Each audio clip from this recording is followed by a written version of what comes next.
My name is Jordan Allett, and I'm the executive producer of Our Last Stand, and we are at the Revolution Me Film Festival in New York.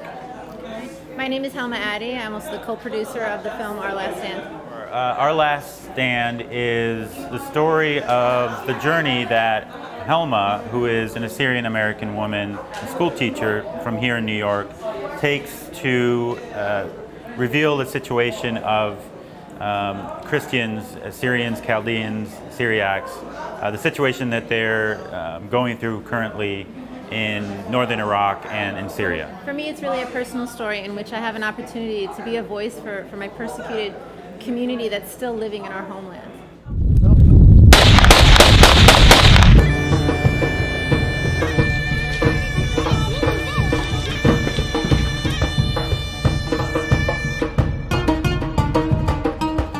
The idea was definitely scary. When Jordan first mentioned it, I got excited about the opportunity to actually go there and do whatever I can, but I definitely was scared. I was so scared, in fact, that I had a hard time telling my family about this project or the idea of this project, and I kind of had to slowly ease into it, because my family came from those areas, and things have gotten about 100 times worse since they immigrated here, and I knew how worried they would be. So, we were definitely nervous, but it just made us plan very well, make the right contacts, and just get, line up all our ducks before we made the trip.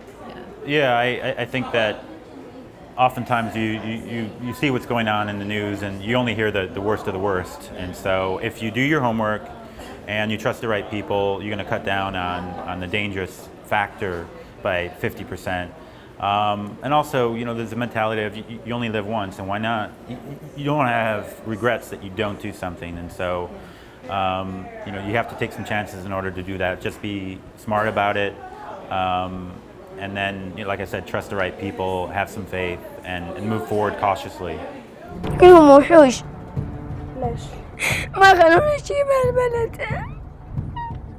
For me, it's not knowing, and he spoke Arabic, or Arabic, Assyrian, Yazidi, Kurdish. I don't know any of those languages, so it was difficult because oftentimes I didn't know what somebody was saying and it had to be told later.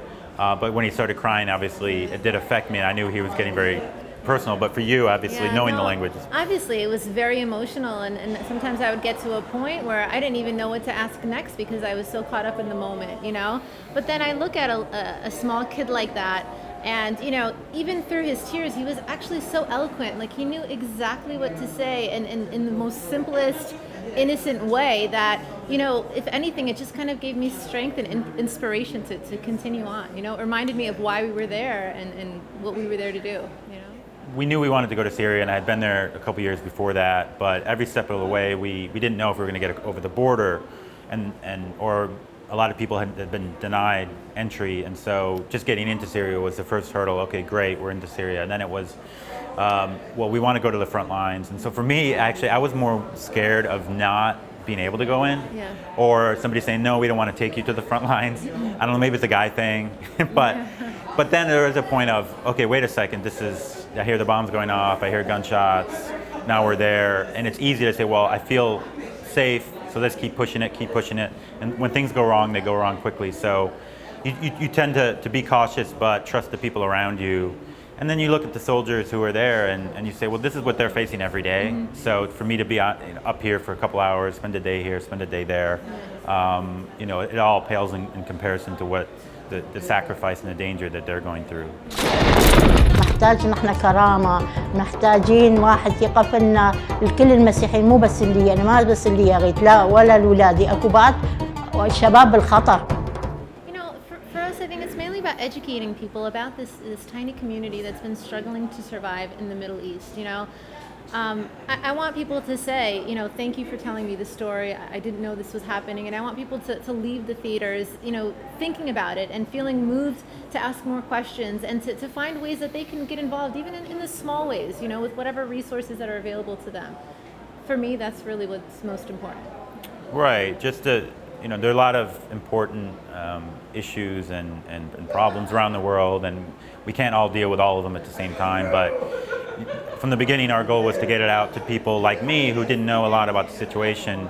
But if they were to see this film, this might be the only time they ever learn about this group in Iraq and Syria. So for the rest of their lives, this hour-long movie is something they can reflect on, and they're going to remember the boy, they're going to remember the militia, they're going to remember Helma traveling around, and then when they're in conversation with others, they can just bring up the point and say, oh, did you know this? I remember learning about that. And so it's long-term. It's not something that is only is of importance for a year or two, but this is something that will be important for many years, for generations ahead. We have a website, ourlaststandfilm.com, and we also have probably a more active place to go would be our Facebook page, which is, you can just look up Our Last Stand or Our Last Stand Film and find out more. We have a lot of screenings coming up around the US and also in Europe.